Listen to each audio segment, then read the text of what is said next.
है ना, ये दो फॉर्मूले लिखे थे। तो अब भव्य आप रिवाइज करा दोगे, ये दो फॉर्मूले तो मैंने लिख दिए है ना, इनका यूज क्या था, कॉलिगेटिव प्रॉपर्टीज का यूज क्या था हमारे पास। We can find molar mass of our solute. तो तुम लोग मुझे इस फॉर्मूले को ब्रेक करा दोगे, मुझे मोलर मास फाइंड करना है सोल्यूट का, मुझे तो फॉर्मूला भूल भाल गया, कैसे करूं। हाँ जी भव्या, चलो कैसे करूं, मुझे तो आता ही नहीं ब्रेक करना, क्या करूं मोलैलिटी को।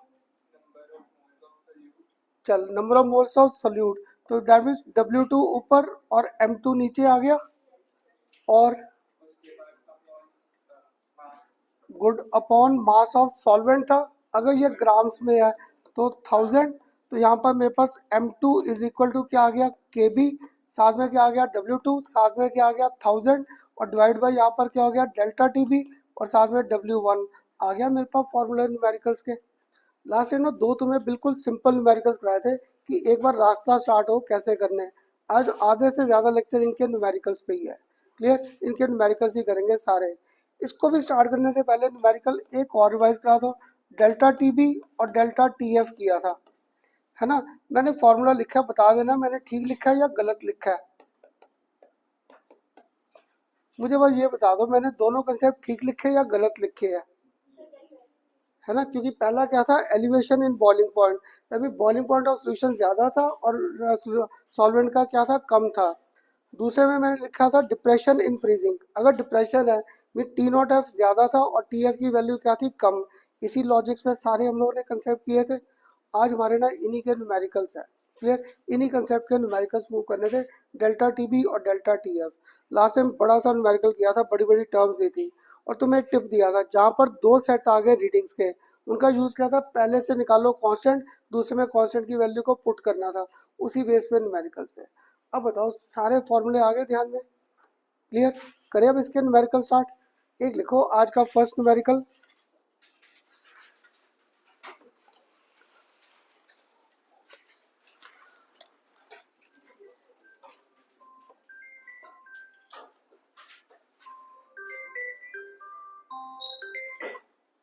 हेलो, हेलो, हाँ जी, नहीं मैं क्लास में हूँ अभी, ऑफिस। ये मेरा नंबर है, दूसरा नंबर है उनके पास, 63 वाला।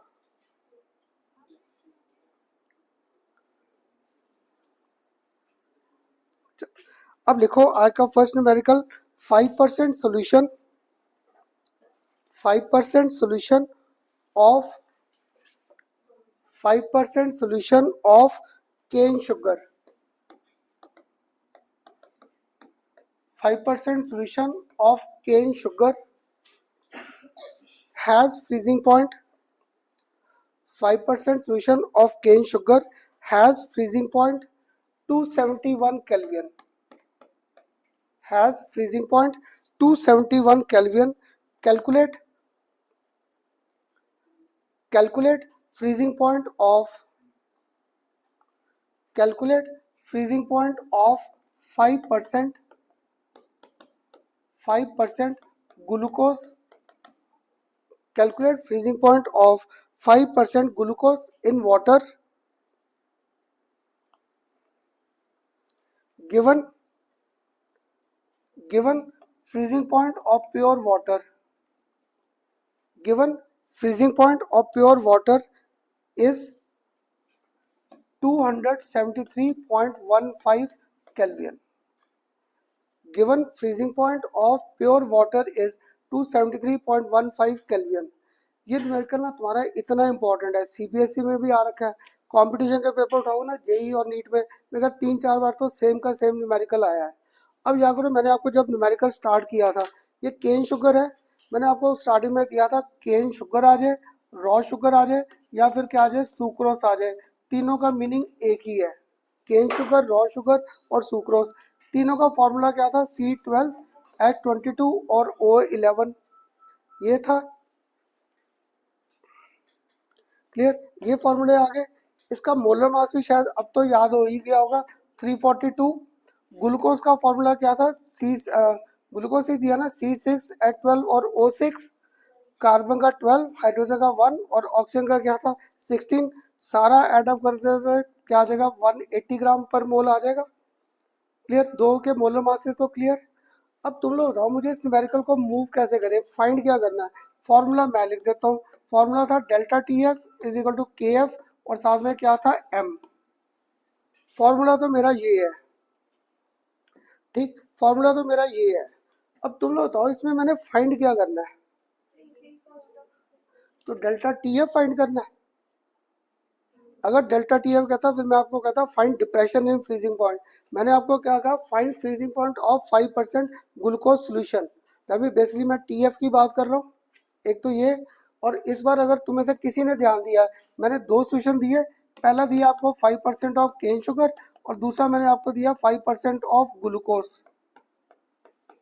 दो सेट दिए, लास्ट टाइम टिप दिया था जहाँ पे तुम्हें दो सेट आगे रीडिंग के मीन पहले का यूज क्या था, कांस्टेंट की वैल्यू निकालो, दूसरे में कांस्टेंट की वैल्यू को पुट करना है, तो न्यूमेरिकल थोड़ा सा बड़ा हो गया। क्लियर, तो स्ट्राइक कर रहा है लॉजिक। पहले इससे क्या आएगी वैल्यू ऑफ के एफ, दूसरे में क्या होगा फिर डेल्टा टी एफ और बाकी वैल्यू सारी स्टार्ट हो जाएगी। इससे न्यूमेरिकल सबसे बड़ा न्यूमेरिकल था। क्लियर, ये अगर सीबीएसई में मैं डालूँ ना ऐसा 3 नंबर से कम नहीं डालते, और एमसीक्यू में बड़ी बार आया सेम का सेम न्यूमेरिकल आ रखा है। तो तुम बच्चों को तो ना मैंने रिवीजन क्लास में भी कराना है, वैसे भी पढ़ाना है, कईयों को आंसर याद हो जाता है करने से, ये तो सेम ही आ रखा है क्वेश्चन सेम का सेम। क्लियर, अब लॉजिक क्लियर हुआ न्यूमेरिकल का। अगर लॉजिक क्लियर है, मैं आपको क्या कहता था न्यूमेरिकल बाद में स्टार्ट करना है, इस परसेंटेज को तोड़ना है। तो तुम लोग बताओगे इस पहला जो केन शुगर का 5% ऑफ केन शुगर था, इसको ब्रेक करके क्या लिखूं, 5 ग्राम्स ऑफ केन शुगर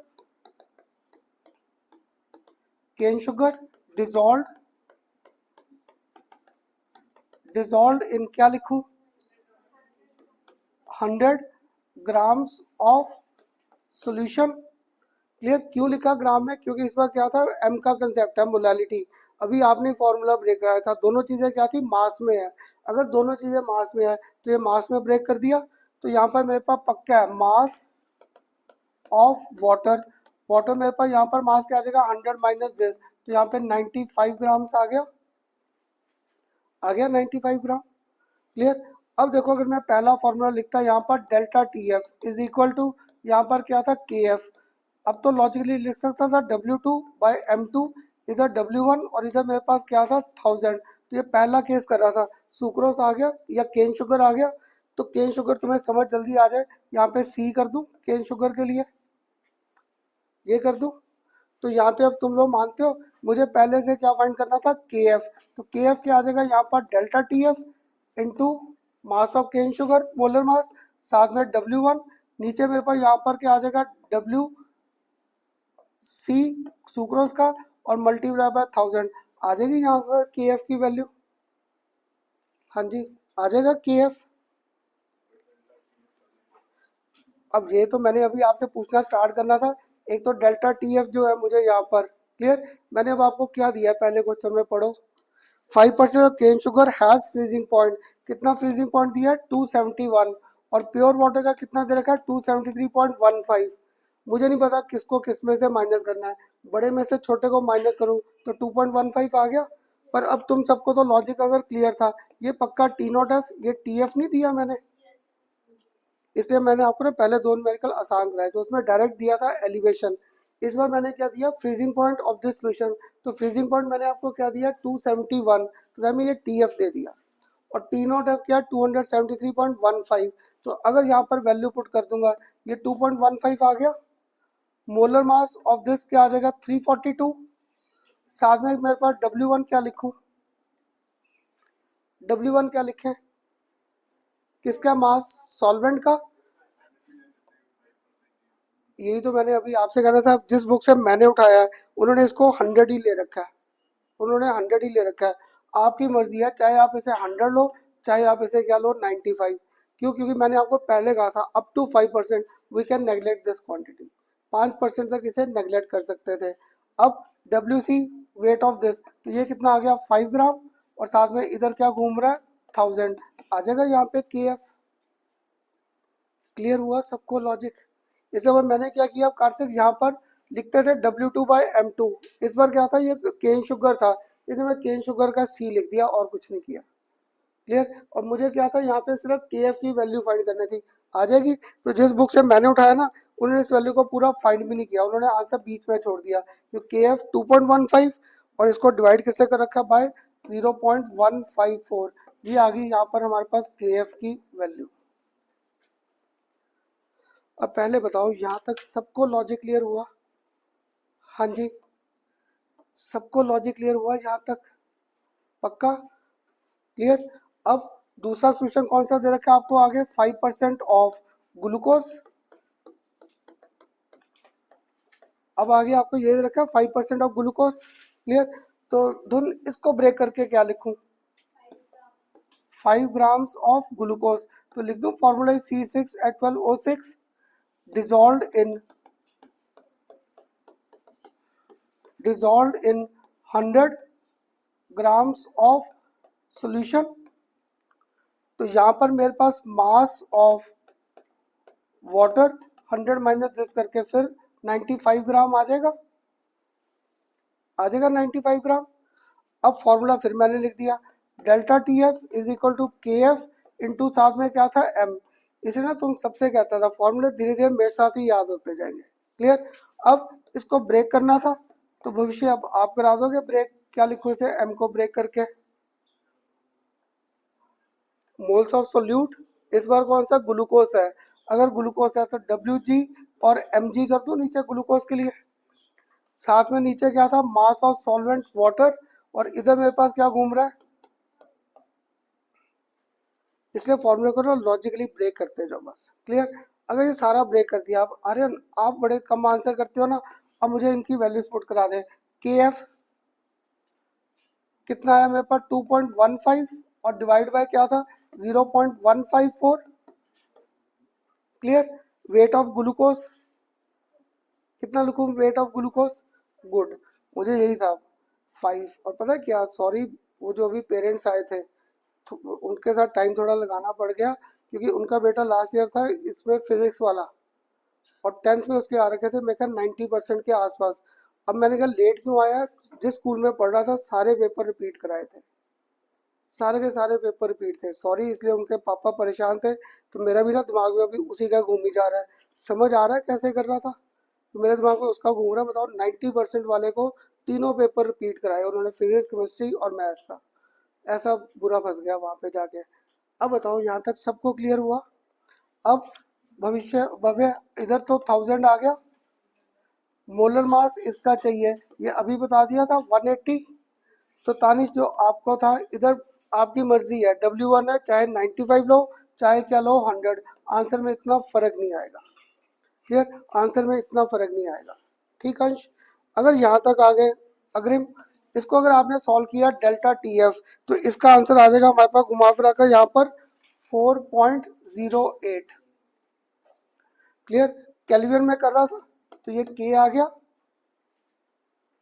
अब मैं अगर तुम्हारी सेज में होता ना युवराज, मैं यही आंसर लिखकर आ जाता, खन्ना सर आ गया डेल्टा TF, मैंने ये पूछा है। ये तो अगर पूछता मैं कहता find depression in freezing point, मैंने आपको क्या पूछा, find freezing point of our 5% glucose solution. तो दैट मीन मैं यहाँ पे TF की बात कर रहा हूँ। तो delta TF is equal to हमारे पास क्या था, T0F माइनस TF। तो यहाँ पे TF इज इक्वल टू मेरे पास क्या हो जाएगा, T0F minus delta TF। Clear. इसको अगर आपने सॉल्व किया तो ये कितना दे रखा है आपको, 200। हाँ जी, कितना दिया है?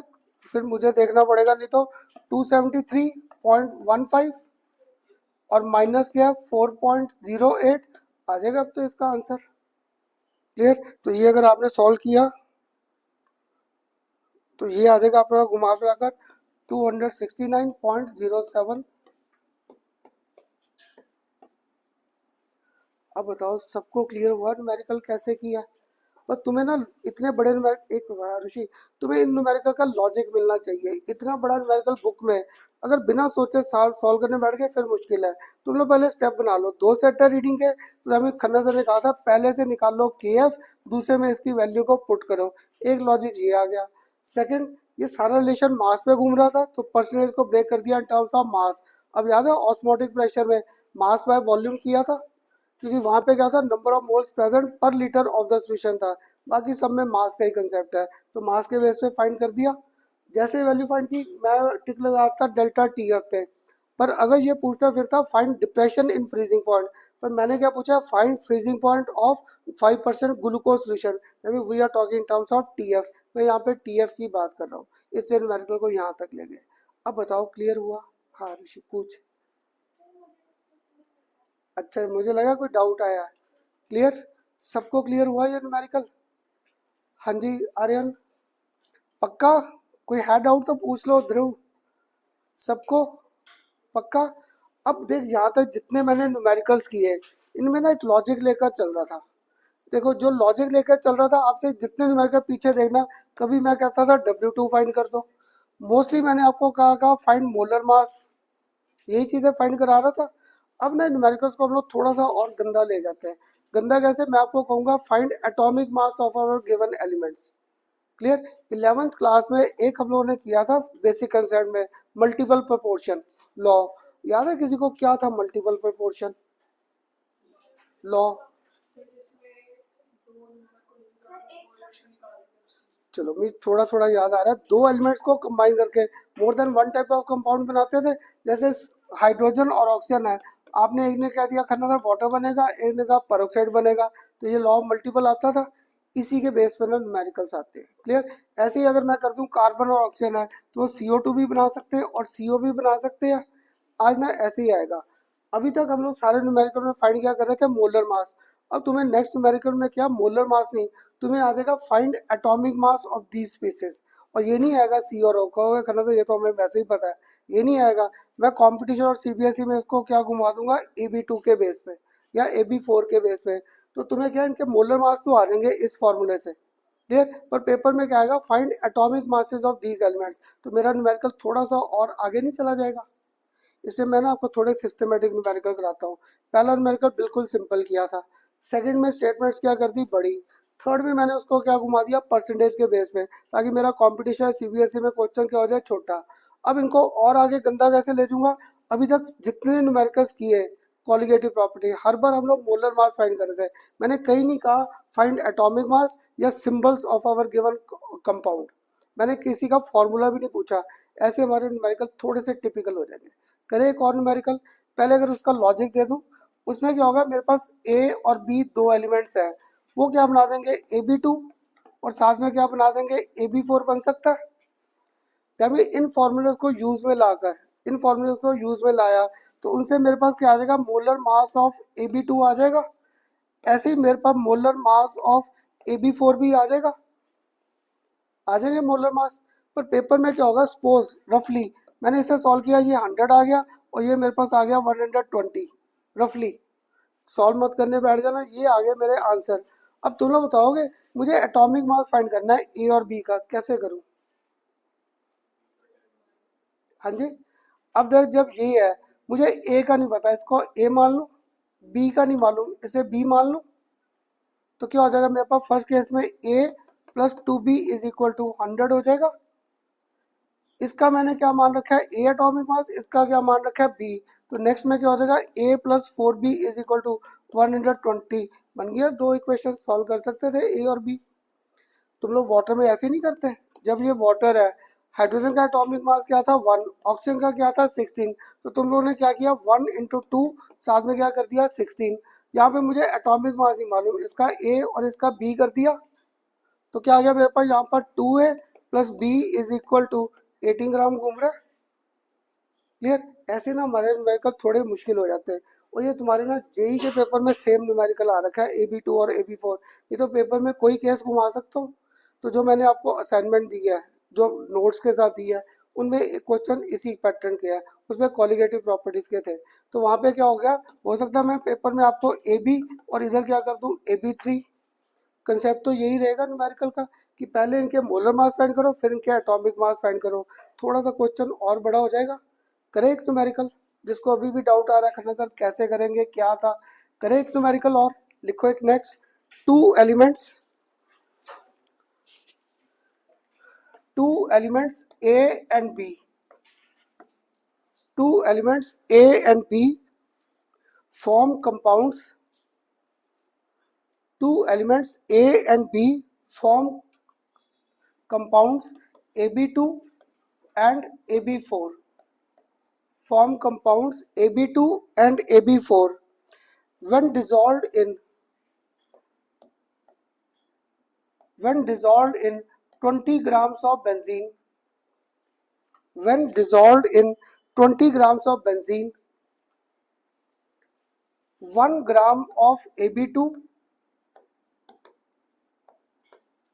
1 gram of AB2 lowers freezing point. 1 gram of AB2 lowers freezing point by 2.3 Kelvin. Lowers freezing point by 2.3 Kelvin. Whereas 1 gram of AB4 whereas 1 gram of AB4 lowers the freezing point by 1.3 Kelvin. Lowers the freezing point by 1.3 Kelvin.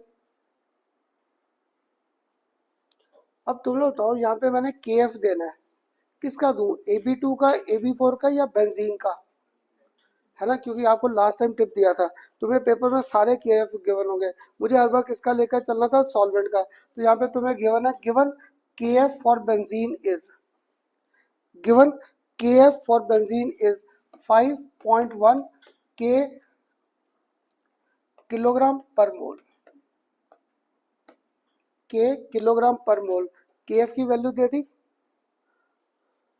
KF for benzene is 5.1 K, M inverse लिख दो या पूरा unit break कर दिया। अभी तक हर बार क्या होता था, पीछे भविष्य हम लोग फाइंड करते थे फाइंड मोलर मास, इस बार मैंने कह दिया find atomic mass, find atomic masses of A and B respectively. Find atomic masses of A and B respectively. Clear, इसलिए मैंने आपको ना पहले क्वेश्चन का लॉजिक दे दिया था। तो देखो A और B को कंबाइन करके दो कंपाउंड्स बना दिए, दो कंपाउंड्स बनाए, एक ने क्या किया 1 ग्राम लिया, फ्रीजिंग पॉइंट में डिप्रेशन कितना आ गया 2.3, क्लियर, दूसरे का आ गया 1 ग्राम इन 1.3, क्वांटिटी ऑफ बेंजीन मैंने दोनों में क्या कर दी सेम 20 ग्राम्स, साथ में आपको क्या दे रखा है KF। अब आपको कह दिया फाइंड एटॉमिक मास, इतना तो मानते हो एटॉमिक मास डायरेक्ट तो आएगा नहीं, खन्ना सर ने एक टिप दिया था, हर कॉलिगेटिव प्रॉपर्टी से मोलर मास फाइंड कर सकते थे। तो मैंने क्या किया, यहाँ पर फिर फॉर्मूला ब्रेक किया, delta TF is equal to, यहाँ पर क्या था KF, इधर W, चलो पहला केस कर दें AB2 का, AB2, तो यहाँ पे W क्या आ जाएगा, AB2 का आ जाएगा, नीचे मेरे पास यहाँ पर क्या आ जाएगा मोलर मास ऑफ AB2 आ जाएगा, इधर साथ में अभी भी मास किसका घूम रहा सॉल्वेंट, तो इधर साथ में 1000 आ जाएगा, फॉर्मूला तो ब्रेक ठीक कर दिया ठीक ब्रेक। अगर ठीक ब्रेक किया है, अब मुझे फाइंड क्या करना है, मोलर मास ऑफ AB2, तो वो क्या आ जाएगा KF, इधर साथ में क्या घूम रहा है WAB2, साथ में क्या घूम रहा है 1000, और डिवाइड बाय यहाँ पे किससे कर रहा हूँ बाय डेल्टा TF, और साथ में क्या W1, ये आ गया ठीक। अब ध्रुव वैल्यूज आप पुट करा दो, मुझे नहीं पता लग रहा KF कितना दिया, गुड, KF आपको दे रखा है 5.1, मास ऑफ AB2, हाँ जी सारे बता दो, मास सार्थक क्या दिया, मास 1 ग्राम ऑफ AB2, क्लियर, हाँ वो यूनिट्स है,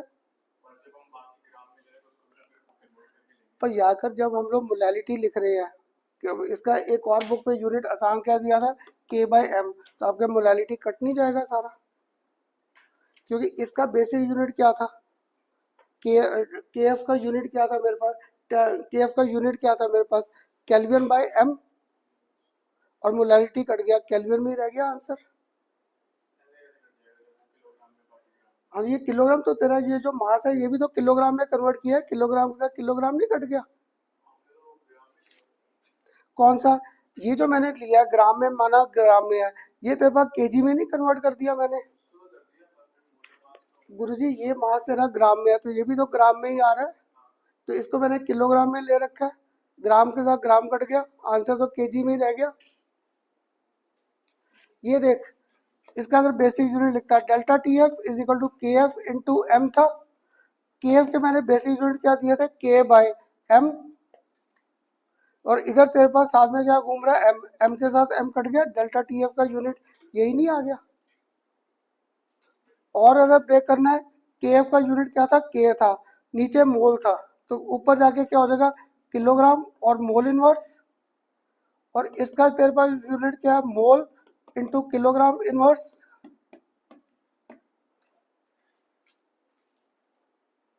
ठीक, हाँ जी, तानिश क्लियर हुआ कि नहीं?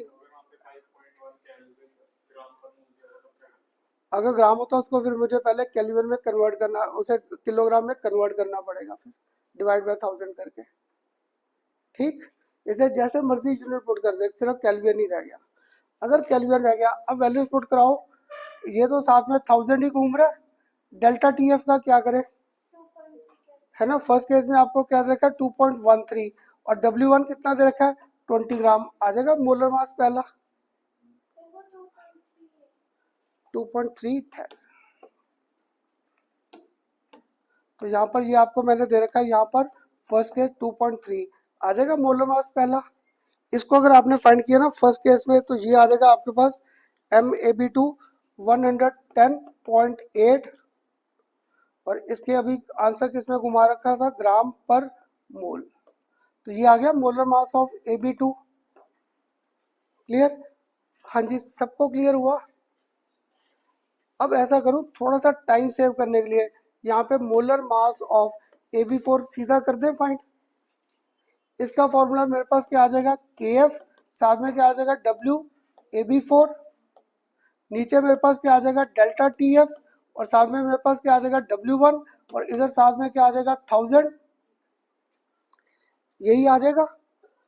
अब गौरी का चलो आप पुट करा दो वैल्यू, KF 5.1, मास फिर कितना दे रखा है 1, साथ में क्या मेरे पास 1000, डेल्टा TF कितना दिया सेकंड केस में, हाँ जी 1 पॉइंट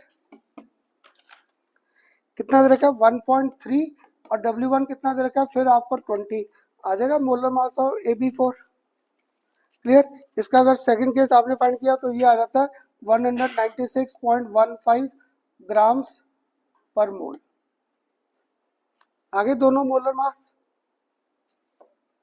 हाँ जी, तो इसके नीचे मैंने लिख दिया मोलर मास ऑफ Ab4, ये मेरे पास क्या आ गया 196.15 ग्राम।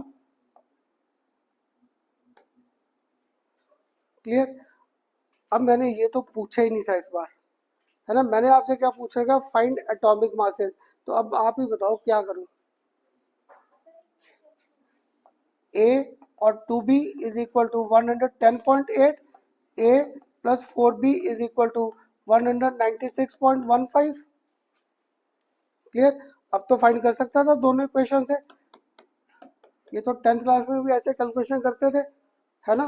कर दूं फर्स्ट को सब्ट्रैक्ट, B आ जाएगा, अगर फर्स्ट को सब्ट्रैक्ट कर दिया फ्रॉम सेकंड आ जाएगा मेरे पास B, तो यहाँ पे अगर आपने सॉल्व किया ना तो B का आ जाएगा आपके यहाँ पर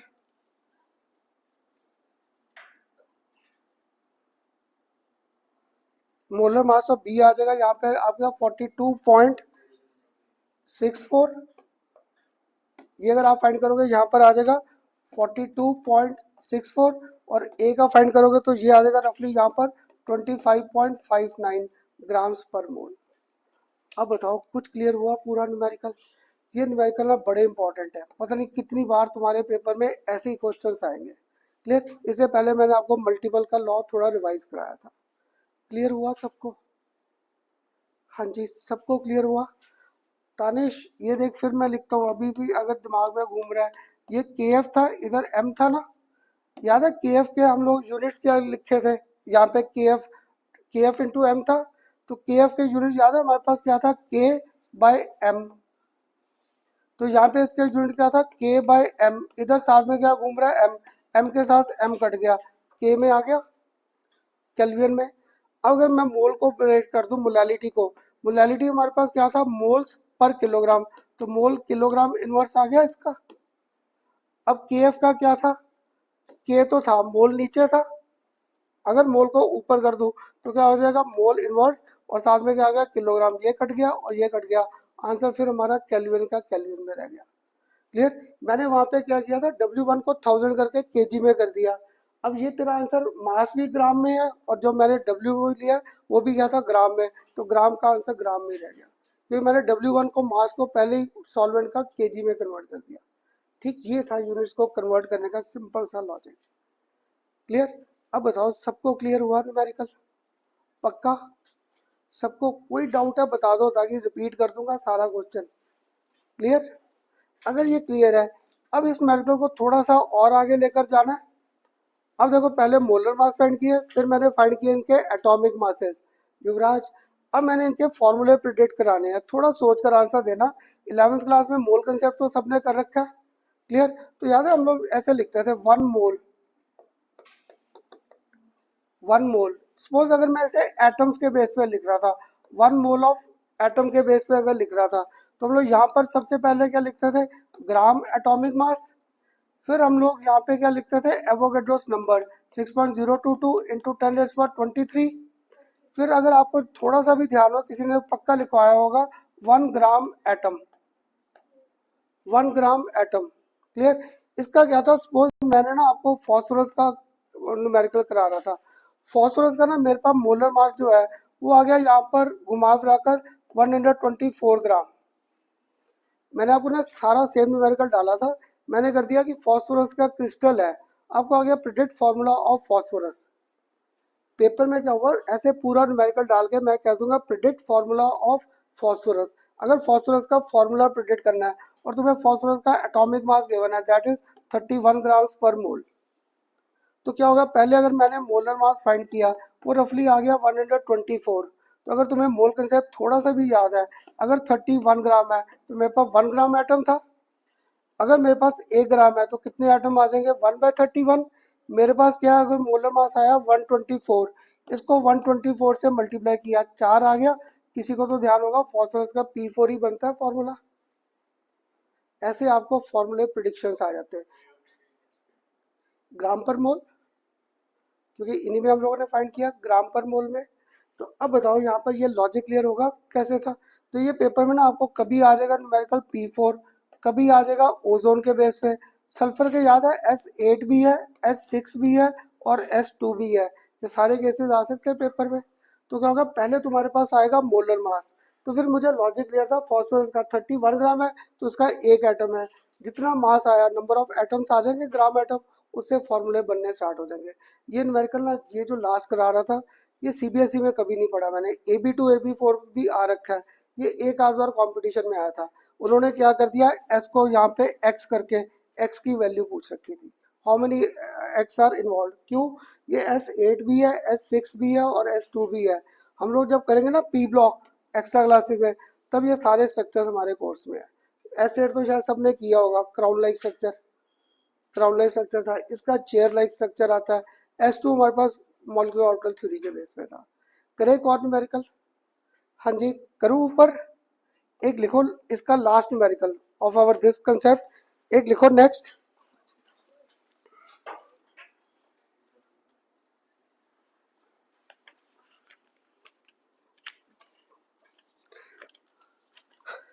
अब ये ना तुम लोग पढ़ के मुझे बताना क्या क्या दे रखा है और कैसे फाइंड करना है, ठीक है। A solution containing,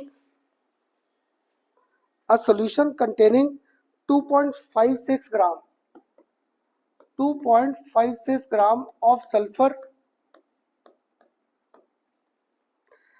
a solution containing 2.56 gram of sulfur was dissolved in, was dissolved in 100 grams of naphthalene, was dissolved in 100 grams of naphthalene, whose melting point is, whose melting point is 80.1 degrees centigrade, whose melting point is 80.1 degrees centigrade, gives freezing point lowering, whose melting point is 80.1 degrees centigrade, gives freezing point lowering, freezing point lowering कितना दे रखा है 0.680 degree centigrade, gives freezing point lowering 0.680 degree centigrade. अभी तक ध्रुव जितने पीछे numerical के क्या करते थे, फाइंड मोलर मास, इस बार मोलर मास नहीं, इस बार तुम्हें आ गया predict, predict formula of, predict formula of given sulphur crystal, predict formula of given sulphur crystal. और इस बार मैंने केएफ किसका दूं आपको, सल्फर का या नेप्थलीन, है ना। तो ये तुम्हें ये देखा तानिश, इस बार तुझे इसकी वैल्यू मैंने क्या दे दी 6.8 के, तो देन मैं एम ना लिख कर सकता था, उल्टा कंसेप्ट भी मोल इनवर्स और किलोग्राम, क्लियर। तो ये केएफ की वैल्यू दे दी, क्लियर। अब चल कार्तिक थोड़ा सा रास्ता बताओगे कैसे करें, पहले फॉर्मूला लिख दूं। अगर फॉर्मूला लिखे यहाँ पर मेरे पास क्या था delta T F is equal to K F, यहाँ पर क्या था W2, यहाँ पे क्या था M2, इधर क्या था W1 और इधर मेरे पास क्या था 1000। मुझे फॉर्मूला प्रिडिक्ट करना है सल्फर क्रिस्टल का, फॉर्मूला प्रिडिक्ट करने से पहले मुझे उसका मोलर मास ही निकालना पड़ेगा, मानते हो पेपर में। मुझे इसका फॉर्मूला प्रिडिक्ट करना है सल्फर का, सल्फर का फॉर्मूला प्रिडिक्ट करने के लिए उसका मोलर मास फाइंड करना पड़ेगा। तो मोलर मास अगर फाइंड करना पड़ेगा, M2 मैंने कर दिया इधर, इधर मेरे पास आ गया KF W2 और 1000 डिवाइडेड बाय यहाँ पर क्या आ गया डेल्टा TF और साथ में क्या आ गया W1, ये आ गया। अब कराओगे वैल्यूज पुट, KF कितना दिया 6.8, ये आ गया, आगे W2 2.56 दे रखा है, आगे 1000, क्लियर। साथ में W1, हाँ जी Tanish W1 mass of solvent naphthalene कितना दिया 100, देखो दे रखा है 100। अब रह गया डेल्टा TF कितना है, हाँ जी डेल्टा TF, तो दैट मीन्स एक तो मैंने आपको कंफ्यूज कर दिया ये देकर, इसका तो कोई यूज ही नहीं था, है ना। तुम लोग क्या करोगे, कोई ना कोई इसको ना प्लस माइनस करने बैठ जाओगे, मेल्टिंग पॉइंट तो चाहिए ही नहीं। मैंने क्या दिया and freezing point lowering is, तभी मैंने आपको डेल्टा TF डायरेक्ट दे दिया। ऐसे ना कई बार न्यूमेरिकल्स में होता है, हम लोग तुम्हें चीज़ें एक्स्ट्रा दे देते हैं जो मुझे चाहिए ही नहीं। तो मेरे जैसा पक्का वो 80.1 को सोचेगा, उसे काम पिक्चर में लाना है, उसे लाना ही नहीं था, क्योंकि मैंने आपको दिया फ्रीजिंग पॉइंट लोअरिंग, सीधी वैल्यू दे दी, तो डेल्टा TF डायरेक्ट दे दिया। अब मैं क्या ये सारा वर्बली कर सकते थे कैलकुलेट, आ रहा है 256, हाँ जी आ रहा है 256, आ जाएगा इसको सॉल्व करके। अब बताओ क्या करूं, सल्फर का एटॉमिक मास मुझे पता था, सल्फर का कितना था 32 ग्राम, तो क्या कर दूं अब तानिश, अगर ये 32 ग्राम है तो मेरे पास 1 ग्राम एटम था, 1 ग्राम एटम, अगर मेरे पास 1 ग्राम था तो 1/32 ग्राम एटम। अब मेरे पास कितना है यहाँ पर 256 ग्राम, तो ये क्या हो जाएगा 1/32 इंटू 256, क्या आ गया 8, तो मेरे पास फॉर्मूला क्या आ गया, बन गया S8। तुम लोगों के पास ना घर पे अलग अलग बुक है, किसी का प्रदीप है, किसी का मॉडर्न है, किसी के पास MCQ की कोई बुक है, तो तुम्हें सारे न्यूमेरिकल मिलेंगे S8, S6, O3 और साथ में P4, सारे इन कंसेप्ट के न्यूमेरिकल्स मिलेंगे आपको बुक्स में, क्लियर। और फॉस्फोरस है तो इसका एटॉमिक मास क्या था 31, ऑक्सीजन का 16 और इसका क्या था 32, ऐसे डिफरेंट फॉर्मूले आ जाएंगे।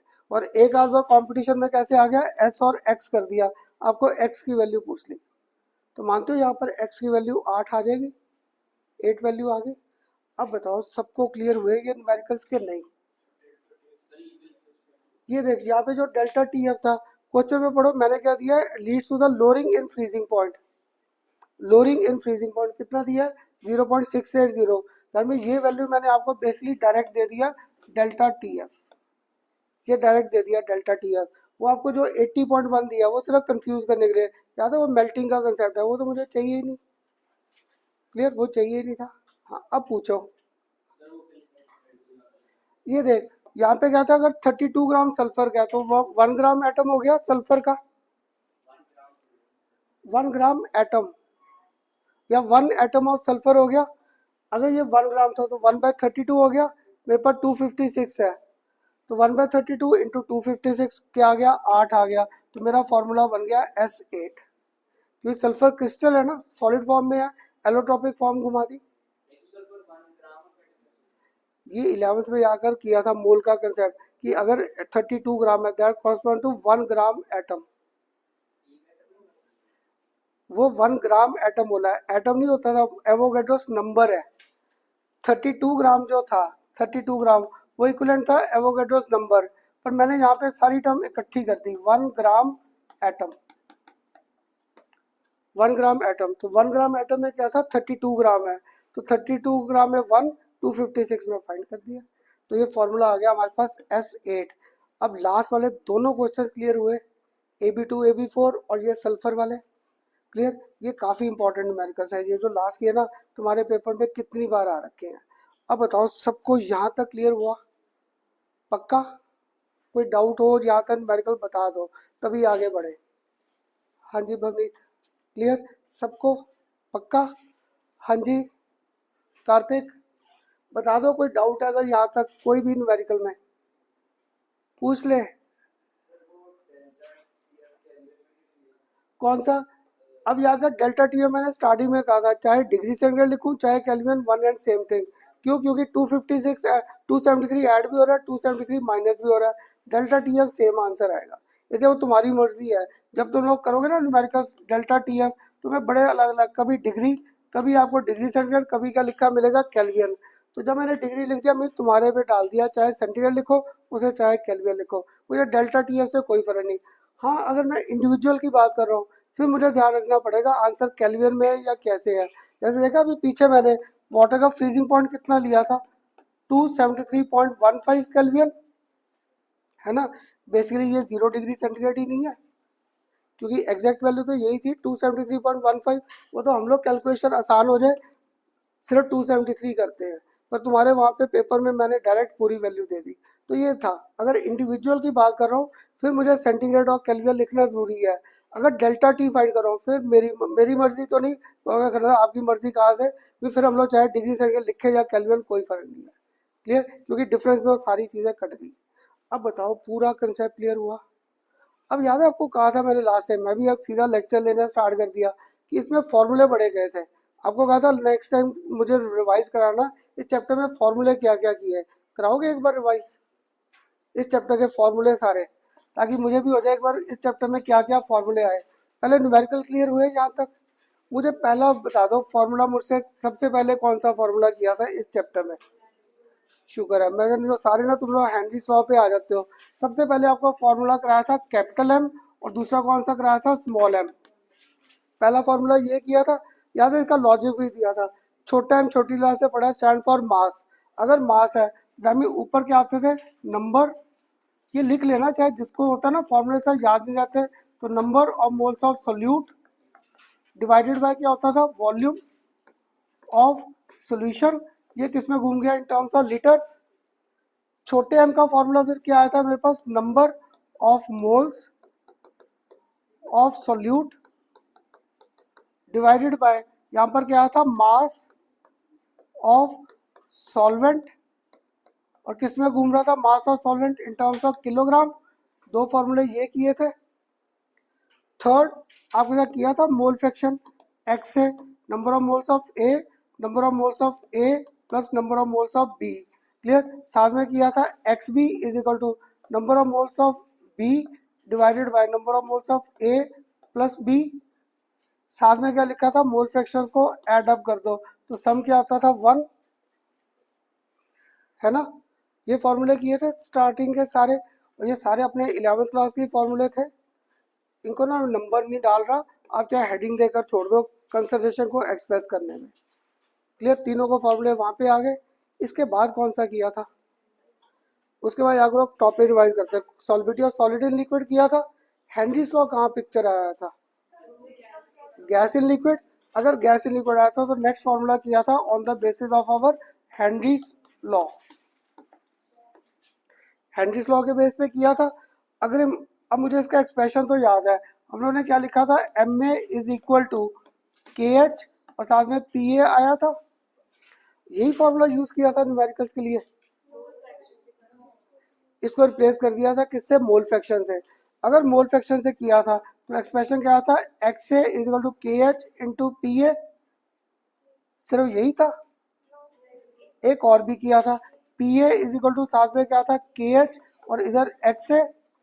यहाँ पे मुझे के एच के यूनिट्स का ध्यान रखना था, तो मुझे ना, चलो सारा अगर हम लोग प्रॉपर लिख ही रहे थे तो यहाँ पर के एच का यूनिट पक्का क्या आ जाएगा, एटमोसफेयर, क्योंकि इसके कोई यूनिट्स नहीं है। यहाँ पर मेरे पास के एच का यूनिट क्या आ जाएगा, एटमोसफेयर इनवर्स आ जाएगा। ये थे ये सारे फॉर्मूले हेनरीज लॉ के। हेनरीज लॉ के बाद कौन सा आया था, रॉयल्स लॉ। तो रॉयल्स लॉ में R A O U L T S आ गया, रॉयल्स लॉ। अगर अब तुम्हें रॉयल्स लॉ का याद है, इसको दो हिस्सों में डिवाइड किया था, पहला भूल गया क्या था, दोनों वोलेटाइल। अगर दोनों वोलेटाइल थे तो यहाँ पर हेडिंग भी दे दिया आपको, बोथ वोलेटाइल।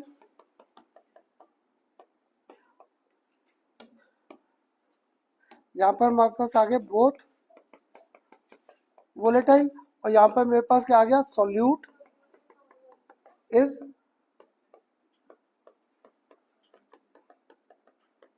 और किसी को अगर याद हो इसके कितने न्यूमेरिकल्स किए थे, अगर सारा लॉजिक इकट्ठा दे दूं, यहाँ पे टोटल प्रेशर आता था पीटी, क्या होता था, P A plus P B. इसको फर्दर ब्रेकअप करते थे पीटी को एक्स ए और पी नॉट ए, इधर आया था एक्स बी और साथ में क्या आया था, पी नॉट बी। और कंसेप्ट क्या लिया था, मोल फ्रैक्शंस को ऐड अप करके सम क्या आना चाहिए, 1। एक इसमें ना और मैंने फाइंड कराया था, आपको अगर किसी को याद हो, ये वाई बी और वाई ए क्या लिखता था मैं, वाई बी और वाई ए भी कराया था, याद है, mole fraction in vapour phase किया था, mole fraction in vapour phase. तो पीबी अगर फाइंड कर रहा था तो पार्शियल प्रेशर ऑफ बेंजीन, नीचे total pressure, partial pressure of A divided by total pressure. आगे सारे फॉर्मूले इकट्ठे आगे। अब इसका भूल गया मुझे आर्यन, इसका फॉर्मूला क्या था, सोल्यूट नॉन वोलेटाइल का, इसका फॉर्मूला भूल गया। हाँ जी, लोअरिंग इन वेपर प्रेशर किया था, लोअरिंग इन वेपर प्रेशर। तो लोअरिंग इन वेपर प्रेशर में P naught minus P S by P naught is equal to किया था x2 के बेस पे। आगे पूरे हेनरीज लॉ रॉयल्स लॉ के फॉर्मूले क्लियर हुआ। ऐसे लिख के ना तुम्हें क्या होगा, जब रिवाइज करने न्यूमेरिकल्स तुम्हें आसान हो जाएगा। तुम्हें होगा मुझे ना इसके न्यूमेरिकल फंस जाते हैं, इनके ट्राई कर लोगे, मुझे हेनरीज लॉ के न्यूमेरिकल मुश्किल लगते हैं, आप उसके प्रैक्टिस कर लोगे, एक रास्ता मिल जाएगा फॉर्मूलेस को याद करने का। आ गया हेनरीज लॉ रॉयल्स लॉ। अब भविष्य इसके बाद मुझे आगे भूल गया, फिर कौन सा किए थे फॉर्मूले, गुड। मैं इसलिए पूछा था, मैं क्या कहीं ट्रैक भूल तो नहीं गए। आगे क्वालिटेटिव प्रॉपर्टीज थी, तो अब लिख लिया या साथ साथ या मैं ही लिखता जा रहा हूँ, लिख लो पहले यहाँ तक के ये फॉर्मूले।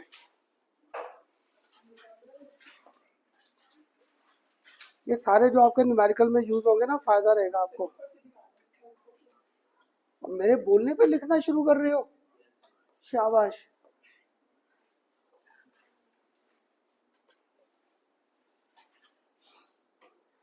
यहाँ से स्टार्ट किए,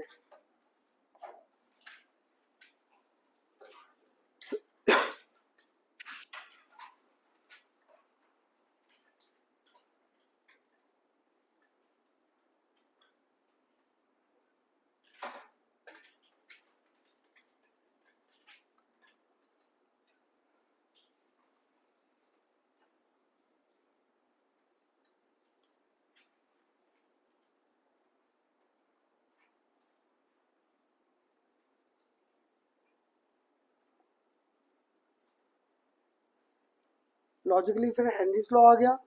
हेनरीज लॉ के बाद कौन सा आ गया हमारे पास, आ गया रॉयल्स लॉ। फायदा रहेगा ऐसे फॉर्मूले लिखकर, याद करना थोड़ा सा आसान हो जाएगा।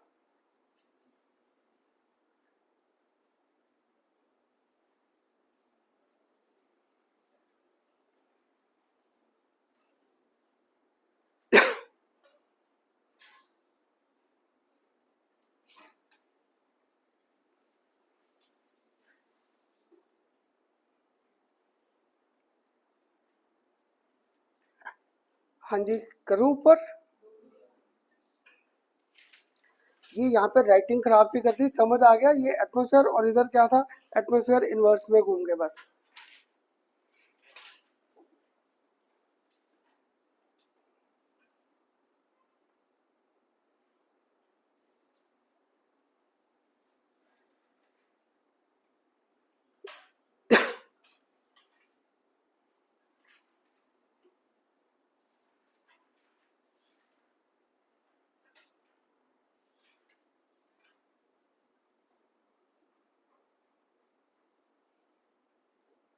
तो जब तक बाकी के लिख रहे हैं, मुझे बाकी रिवाइज करा दोगे। P naught minus P S क्या था इसमें,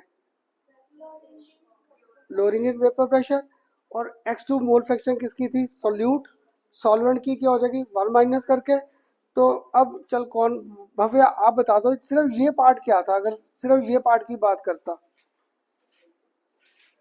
गुड, मीन्स ध्यान में था कि रिलेटिव क्या आ गया, विद रिस्पेक्ट टू आ गया। तो पी नॉट क्या था, प्योर, तो with respect to relative. That means simple से फॉर्मूले में तीन चीजें आ गई थी फाइंड करने।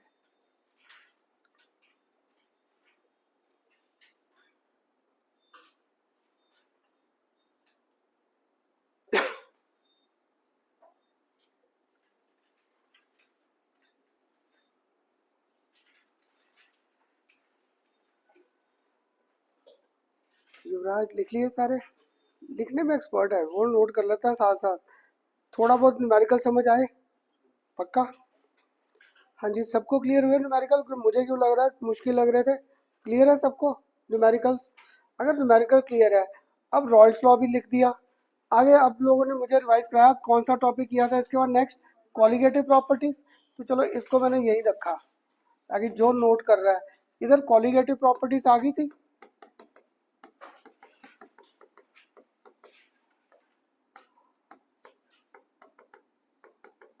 कॉलिगेटिव प्रॉपर्टीज पहली कौन सी की थी, रिलेटिव,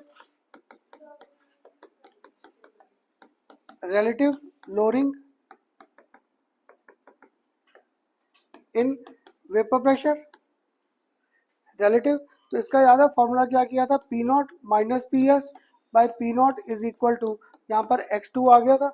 अब है इसको और ब्रेक करके लिखने की जरूरत, या क्लियर है अब तो सबको, है ना। सेकंड कौन सा किया था फिर, osmotic pressure, osmotic pressure. Osmotic pressure का फॉर्मूला क्या किया था, pi is equal to C R T. इसको भी तोड़ ताड़ दिया था आगे न्यूमेरिकल्स के लिए। इसके बाद थर्ड, और एक कौन सा किया था, फोर्थ, कौन सा किया था, elevation, elevation in boiling point. तो एलिवेशन में कंसेप्ट क्या था, delta T B is equal to K B into M. Last कौन सा किया था, वन यहाँ पर डिप्रेशन, डिप्रेशन इन क्या था, फ्रीजिंग पॉइंट। तो यहाँ पर आ गया था delta T F is equal to साथ में के एफ इंटू एम। आगे सारे के सारे फॉर्मूले जितने अभी तक किए थे। पता है हमारे ना 12th क्लास में सिर्फ 3 चैप्टर है न्यूमेरिकल्स के, एक ये इलेक्ट्रोकेमिस्ट्री और काइनेटिक्स। 11th क्लास में तो लाइन लगी पड़ी थी।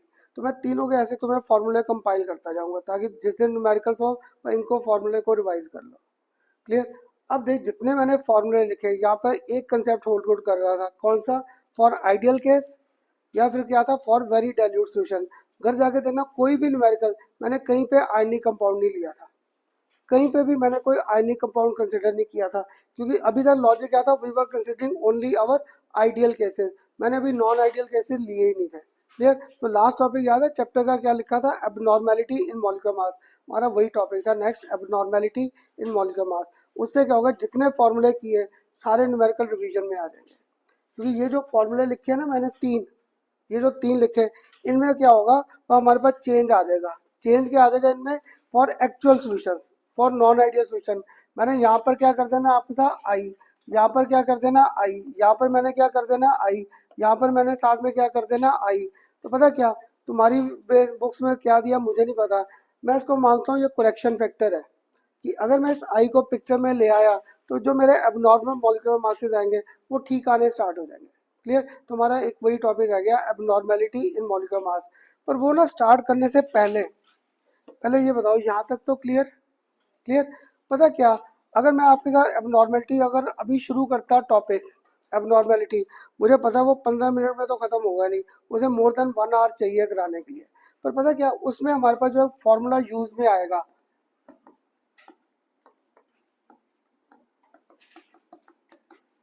एबनॉर्मेलिटी इन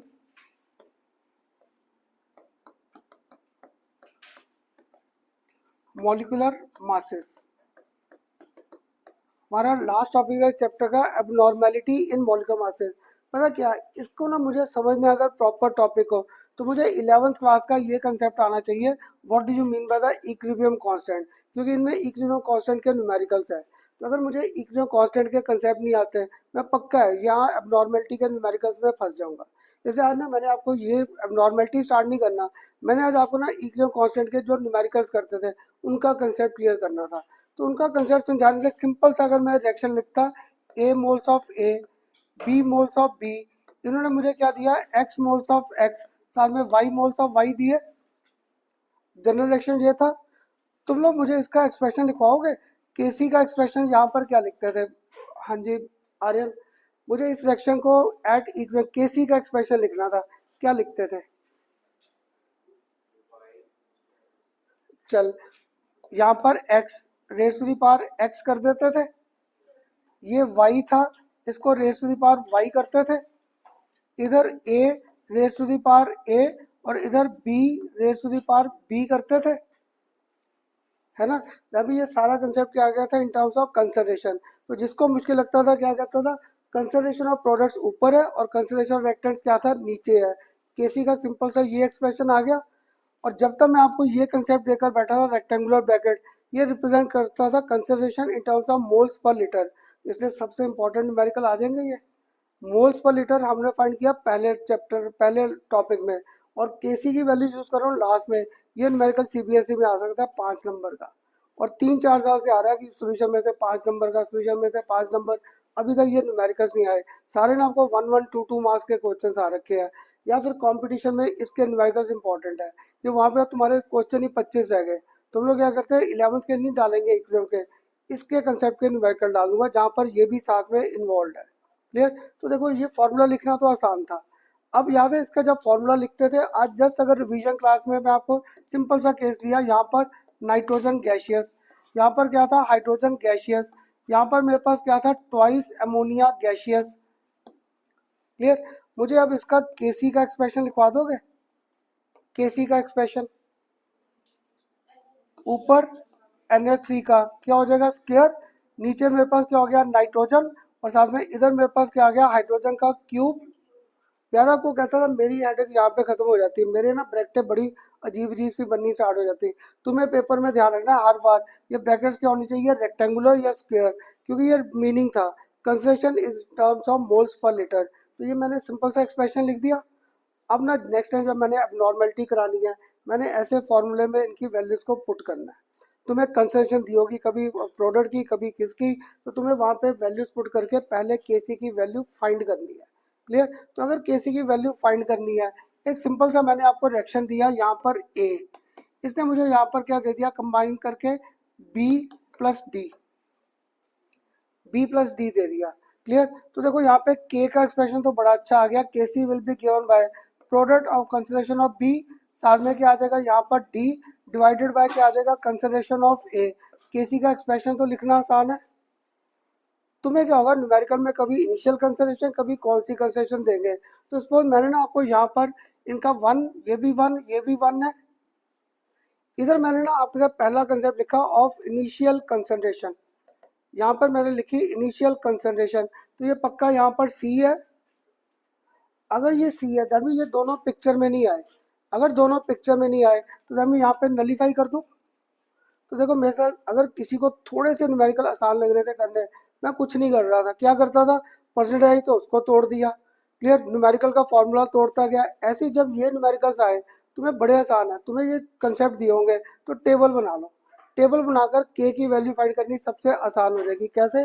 मेरे पास ये पहला कंसेप्ट ये आ गया, नेक्स्ट लाइन में मैंने यहाँ पर लिखा कंसंट्रेशन एट इक्विलिब्रियम। अगर एट इक्विलिब्रियम कर रहा हूँ, सपोज मैंने यहाँ पे ना आपको एक की वैल्यू दे दी एक्स, मैंने आपको इसकी वैल्यू दे दी कि बी की कंसेंट्रेशन एट इक्विलिब्रियम क्या एक्स है, बाकी टेबल पूरा करना था, करें पूरा कैसे करेंगे। अब देख यहाँ पर क्या था, ये 1:1 है, अगर 1:1 है दैट मीन्स अगर ये x बना है तो d भी पक्का x बनेगा। अब अगर ये 1 टूटा तो ये क्या बना 1, अगर ये 1 टूटा तो ये क्या बना 1, ये x बन गया, टूटा तो c में से ही था। यार मैं आपको अपनी बॉडी पे लेते गए, अगर मेरे पास 10 मोल थे पहले, मेरे में से 7 मोल्स बाहर चले गए, 7 बाहर चले गए, तो मेरे पास कितने रह गए 10-7, तो हमें यहाँ पर ये पक्का है क्या रह जाएगा c-x रह जाएगा, c-x। अगर ये रह गया, अब मुझे kc का एक्सप्रेशन लिखना आसान नहीं हो गया, क्या था कंसंट्रेशन ऑफ b, साथ में क्या था कंसंट्रेशन ऑफ d, साथ में नीचे क्या था कंसंट्रेशन ऑफ a। अब इसको मैं सॉल्व करके क्या लिख सकता था, kc is equal to x into X divide by c-x। अब मानते हो इक्विलिब्रियम का कंसेप्ट था, रिएक्शन क्या आ रही थी बैक, हम लोगों ने क्या ले रखा है वीक इलेक्ट्रोलाइट्स के लिए लेंगे, ये याद है स्ट्रॉन्ग इलेक्ट्रोलाइट और वीक इलेक्ट्रोलाइट के कंसेप्ट अगर याद हो, मैंने आपको HA दिया है, HA मैंने तोड़ कर क्या लिखा है H प्लस और A माइनस, इधर भी मैंने लिखा है H प्लस और A माइनस। क्लियर, मैंने एक बार एरो एक लगाया है, एक बार मैंने एरो ऐसे किया। क्लियर, तो बताओगे मेरे जैसा कहता है ठीक है सर दोनों कंसेप्ट सेम है दोनों कंसेप्ट, डिफरेंस क्या है दोनों में, है ना। ऊपर वाले में स्ट्रॉन्ग इलेक्ट्रोलाइट था, रिएक्शन सिर्फ आगे गई, यानी इसमें तो के का रोल ही नहीं आएगा, क्योंकि इसमें तो रोल ही नहीं आया, क्योंकि ये रिएक्शन तो सिर्फ एक डायरेक्शन में जा रही है, पर ये रिएक्शन क्या आ रही थी बैक, अगर बैक आ रहा है तो भी पक्का है केसी का कंसेप्ट इसमें है। ये क्या होता था वीक इलेक्ट्रोलाइट, अगर वीक इलेक्ट्रोलाइट है तो एक्स की वैल्यू क्या होगी वेरी वेरी स्मॉल, अगर ये स्मॉल है तो यहाँ पर एक्सप्रेशन क्या रह गया K C is equal to X square by C, तो एक्स इज इक्वल टू मेरे पास क्या रह गया के सी इंटू सी आ गया मेरे पास फॉर्मूला न्यूमेरिकल्स के लिए। तो तुम्हें क्या होगा नेक्स्ट टाइम जब मैंने न्यूमेरिकल्स कराने हैं, या तो मैं ये कंसिडरेशन या ये कंसिडरेशन मेंशन करूंगा, तुम्हें पहले उससे के की वैल्यू निकालनी है, के की वैल्यू निकाल कर, और पता नहीं मुझे नहीं पता आपको फॉर्मूले कैसे कराते थे, बड़े टीचर ना फॉर्मूले लिखवा देते हैं कि इनको रट्टा लगा लो, मुझसे रट्टा नहीं लगते, एक रिएक्शन का पूरा कंसेप्ट आ गया। अब जरूरी तो नहीं है 1 मोल आए, है ना, हो सकता है जो मैंने आपको पेपर में केस डाला है, मैंने आपको रिएक्शन ये डाल दी सपोज पेपर में ए, इसने मुझे टूट कर क्या दे दिया ट्वाइस बी और डी, ये भी हो सकता था। अब यहाँ पे इसका मोल एक है, इसके दो है, और इसका क्या है एक है, ये आ गया। अब यहाँ पर मैंने फिर लिखी इनिशियल कंसंट्रेशन, ये सी, ये नलीफाई। नेक्स्ट लाइन में फिर मैंने लिखा यहाँ पर कंसंट्रेशन एट इक्विलिब्रियम,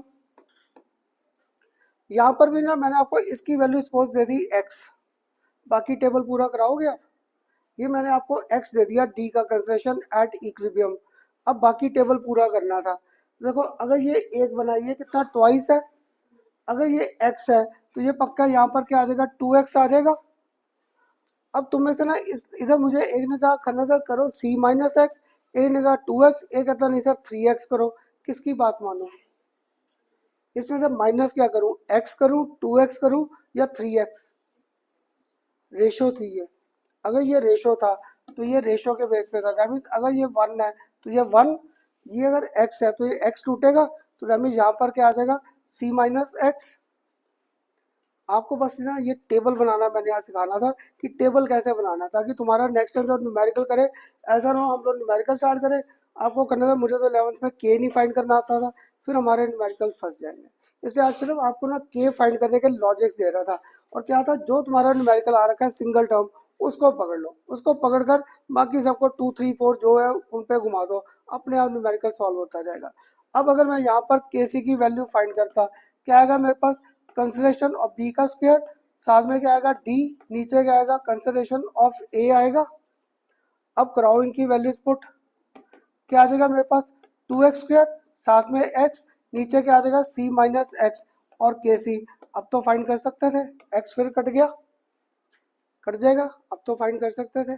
तो पता क्या जब भी न्यूमेरिकल करना है बस ऐसे टेबल बना लो, टेबल बनाकर इनिशियल और फाइनल कंसिडरेशन का कंसेप्ट लिखो। मैं अभी यहाँ पे ना केपी को पिक्चर में नहीं ला रहा, तो केपी मुझे यहाँ चाहिए नहीं, वो मुझे चाहिए काइनेटिक्स के न्यूमेरिकल में, जहाँ पे काइनेटिक्स का करेंगे तब पकड़ेंगे केपी। मुझे यहाँ पे सॉल्यूशंस की बात करनी है, लिक्विड सॉल्यूशंस की, तो वहाँ पे केसी का कंसेप्ट घूमेगा, केपी किसी में भी नहीं है। केपी के काइनेटिक्स में आएंगे न्यूमेरिकल और इलेक्ट्रोकेमिस्ट्री, वहाँ पे केपी का कंसेप्ट करेंगे। आज मैंने सिर्फ आपको केसी का कंसेप्ट दिया, हम लोग टेबल को कंप्लीट कैसे करते हैं, टेबल को कंप्लीट करके फिर न्यूमेरिकल को मूव करेंगे। पहले ये बताओ, ये लॉजिक क्लियर हुआ सबको? ये मैं देख रहा था तुम लोग सुन रहे हो, सारा लिखा नहीं है, ये लिख लो। दो एग्जांपल तो पक्का, एक ये और एक आपको सिंपल सा मैंने ये एग्जांपल दिया केसी को लिखने का। ये दो लिख लो एग्जांपल, ताकि जब न्यूमेरिकल्स करें आपको स्ट्राइक कर जाए ये कैसे किया है।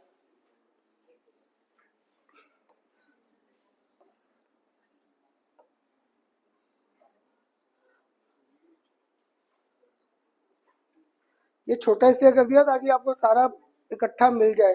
कर दूं बड़ा अगर नहीं पढ़ा जा रहा? वान्या कर दूं बड़ा? सॉरी 2x का करेगा तो यहाँ पे 4x²।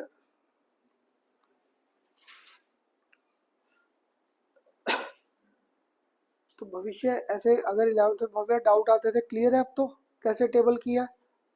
पर तुम्हें से एक बोल नहीं सकता था साफ करना से, ये तो कंसिडरेशन है। हम तो डिग्री ऑफ एसोसिएशन पे भी करते थे, डिग्री ऑफ डिसोसिएशन अल्फा, है ना, क्योंकि मैंने आई और अल्फा को रिलेट करना है, वेंट ऑफ और अल्फा को।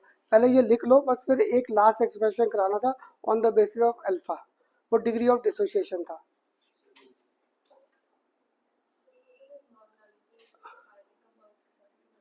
हाँ जी, क्योंकि देख जो मेरा ग्लूकोज है, सुक्रोज है, ये पानी में टूटे ही नहीं, इन्होंने अपनी आइडेंटिटी रिटेन रखी, इसलिए ये आइडियल केस थे। मैंने जब आपको हेप्टेन ऑक्टेन को मिक्स किया था, उन पे कोई चार्जेस नहीं थे, अभी वो सारे आइडियल केस थे। पर अगर अब मैं देखो NaCl को डिसॉल्व करूँ वाटर में, तो तुम लोग बताओ NaCl ऐसे ही रहेगा? वो तो आइस में टूट गया, ग्लूकोज नहीं टूटा, सुक्रोज नहीं टूटा, इसलिए सारे मैंने क्या कार्बोहाइड्रेट्स ले लिए थे पानी में अभी तक, मैंने कोई आयनिक कंपाउंड नहीं लिया। तो जैसे आयनिक कंपाउंड लेंगे वो पानी में पक्का टूटेगा।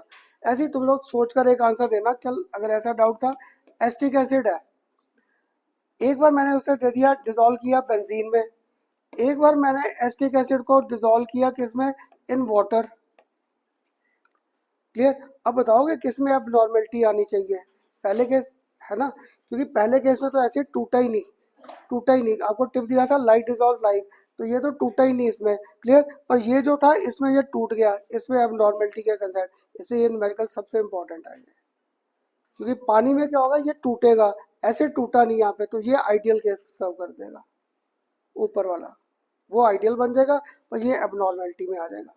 जैसे आप घर जाके देखना, जितने मैंने न्यूमेरिकल्स कराए, glucose, sucrose, cane sugar, urea, heptane, octane, benzene, toluene, यही सारे लिए, क्योंकि वो कोई टूट ही नहीं रहा था, सारे अपनी आइडेंटिटी रिटेन रख रहे हैं, इसलिए वीक इलेक्ट्रोलाइट तो आ जाएगा ये कंसेप्ट यूज में, इसलिए ये कंसेप्ट कराया। मुझे पता क्या था, नहीं तो कई साल पहले क्या होता था, मैंने न्यूमेरिकल स्टार्ट कर देने, वो आधा न्यूमेरिकल हो रहा नहीं, तो बड़े बच्चों का कहना था ये तो हमें आता ही नहीं था 11th में। फिर मैंने इसलिए आपको कहा था 11th की टेंशन मत रखो, जो नए स्टूडेंट भी थे, जहाँ जहाँ मुझे रिक्वायरमेंट आएगी मैंने साथ साथ रिवाइज करना ही करना है, क्योंकि अगर नहीं करेंगे तो फंस जाएंगे हम लोग। इसलिए मैंने अब आदत डाली, मुझे पता है कहाँ पे रिक्वायरमेंट है, वहीं पे आज देखो। इसी तक अगर बात करें भविष्य, अब कितनी 11th की चीज़ें रिवाइज करा दी, हाइड्रोजन बॉन्डिंग कर दी, क्लियर, हाइड्रोजन बॉन्डिंग के साथ ली चटलिए प्रिंसिपल रिवाइज करा दिया, वो मोलारिटी मोलालिटी के सारे कंसेप्ट करा दिए। ये इक्विलिब्रियम के भी न्यूमेरिकल यहीं पे आ जाएंगे सारे के सारे, सबसे बड़ा न्यूमेरिकल होगा ये। सीबीएसई में अगर तुम्हारे स्कूलों में आएगा ना, 5-5 नंबर का ये न्यूमेरिकल आ जाता है। अब बताओ यहाँ तक सबको क्लियर? हाँ जी। अब ना बस लेक्चर को एंड करने से पहले सिर्फ एक लेक्चर का करते हैं, ज़्यादा नहीं।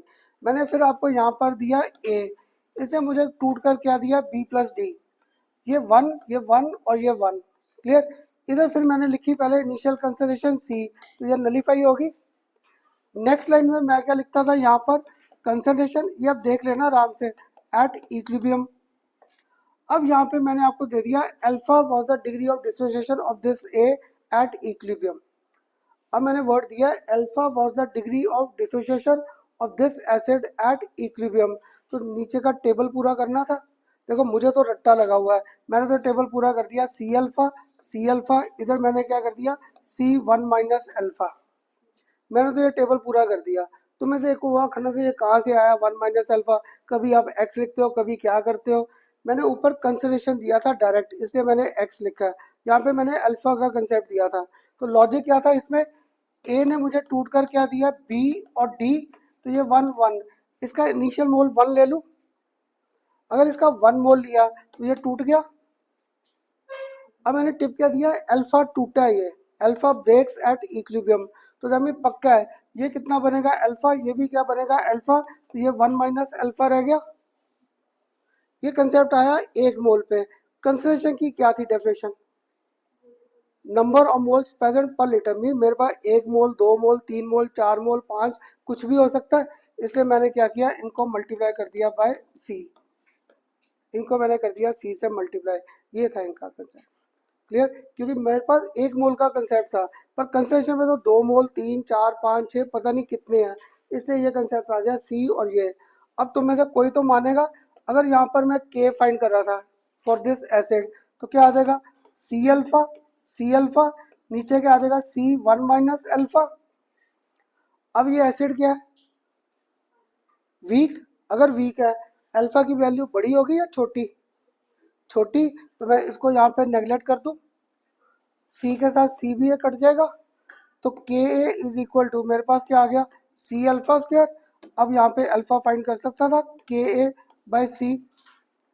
नेक्स्ट टाइम मैंने क्या करना है, ये जो अल्फा है और जो हमारा वेंटो फैक्टर है, इनको रिलेट करना है न्यूमेरिकल्स के लिए, इनको न्यूमेरिकल, इसलिए आज मैंने ना सिर्फ आपको एक टेबल बनाने का कंसेप्ट दिया कि मुझे 11th में ये के भी फाइंड करने नहीं आते थे, ना ही फॉर्मूले को रट्टा लगता था, मैं ऐसे लॉजिक बनाता था इनको ब्रेक करने का, ताकि मुझे न्यूमेरिकल्स करने थोड़े से आसान हो जाए, क्लियर। इसलिए मैंने वो फॉर्मूलेस को यहाँ पर ब्रेक करने का आपको लॉजिक दिया और कुछ नहीं दिया, इन के को ब्रेक कैसे करेंगे। अगर बोर नहीं हुए, अगर बोर नहीं हुए, एक पूछ लो लास्ट, सिर्फ ब्रेक करा के दिखा दो मुझे और कुछ नहीं। अब भव्य के भी अब पहली बार कहता खन्ना जरा बस कर दो, ये ए है, इधर आया ट्वाइस बी और डी, ये 1 ये 2 और 1, इधर इनिशियल कंसिडरेशन पक्का मेरे पास क्या है सी। तुम लोग मुझे भाई अल्फा के बेस पे ये सेकंड लाइन पूरी करा दो बस, मुझे और कुछ नहीं करना। कंसर्वेशन एट इक्विलिब्रियम, तुम्हें अल्फा दे रखा है, इसका डिग्री ऑफ डिसोसिएशन, क्लियर, पर तुम लोग मुझे नीचे की लाइन पूरी करा दो और कुछ नहीं। चलो गुड, इधर सी 1 माइनस अल्फा आ गया क्योंकि ये 1 मोल पे था, इधर सी अल्फा और इधर आ जाएगा। चलो ऐसे नहीं लिखना, तो ऐसे नहीं लिखना, तो यहाँ पर ये क्या आ जाएगा सी इंटू 2 अल्फा हो जाएगा, क्योंकि ये 1 इज टू ट्वाइस के बेस पे है। ऐसे हमारे पास नेक्स्ट टाइम न्यूमेरिकल्स आएंगे, मुझे ना फॉर्मूले याद नहीं रहेंगे, मैं देखता हूँ टूट कर मिल क्या रहा है, जो मिल रहा है उसी से अल्फा और के की वैल्यू फाइंड करनी स्टार्ट कर देंगे, इसलिए नेक्स्ट टाइम के न्यूमेरिकल सबसे बड़े आ जाएंगे, क्लियर, उनमें रिएक्शन क्या बैक आनी स्टार्ट हो जाएगी, तो वीक इलेक्ट्रोलाइट्स के केस आएंगे। अब बताओ पूरे टॉपिक जितना अभी तक किया है, अगर ये मुश्किल भी लगा है ये वाला, न्यूमेरिकल में फिर सारा रिपीट होगा, तुम्हारे से पूछूंगा मैं सारे के सारे, इसकी टेंशन मत रखो, ये जो लास्ट में किया है मुझे था कि अपना टाइम क्यों खराब करना, इसलिए के पहले रिवाइज कर दिया। क्लियर हुआ, हाँ भी तानिश, क्लियर हुआ यहाँ तक ये पार्ट, पक्का। अब सर ठहर जाओ एक मिनट, तुम्हें असाइनमेंट दे रखी थी ना, एक और असाइनमेंट बनाई थी, पहली डिस्कस की थी ना, दूसरी आज भी दे रहा हूँ वो भी डिस्कस करेंगे, आज तुम्हें दे रहा हूँ उसको ट्राई करना, उसमें सारे ना कॉलिगेटिव प्रॉपर्टीज पहली दो, रिलेटिव और साथ में लोअरिंग इन वेपर प्रेशर तक और ऑस्मोटिक उसके क्वेश्चन है, एक बार ट्राई करके देखना।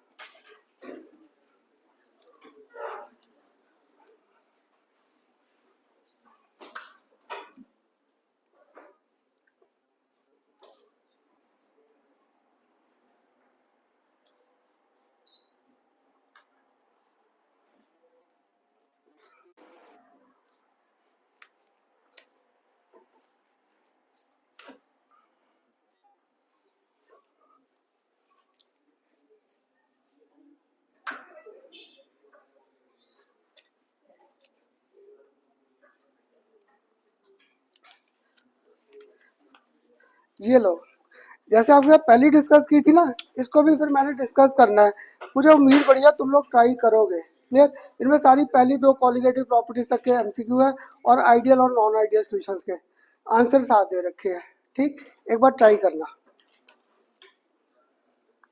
कल तुम्हारे ग्रुप में वहाँ पे एक और नया स्टूडेंट भी आया था, हाँ जी, एक आया, उसका नाम नहीं अभी याद किया था, आराधना, और फिर तुम्हारे में से एक छुट्टी भी है, कौन, अच्छा दूसरे में, चल, हाँ जी अनवी, क्लियर हो रहे हैं टॉपिक, नंदिनी,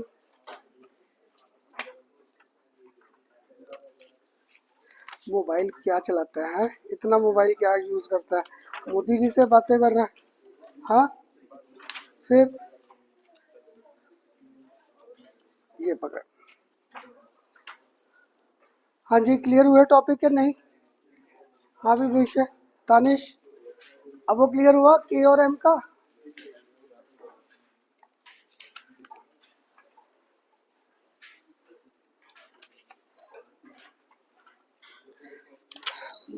सिया क्लियर, वहाँ पे ठीक लग रहा है फिजिक्स का? पक्का? बैठ जा बैठ जा, 2 मिनट बैठ जा, भागने की पड़ी है। लो वाले, ठीक। चल, बैठ बैठ बैठ बैठ। ये ना, अब देखना नेक्स्ट लेक्चर शायद हमारा, नेक्स्ट लेक्चर इसके बाद न्यूमेरिकल्स रह गए।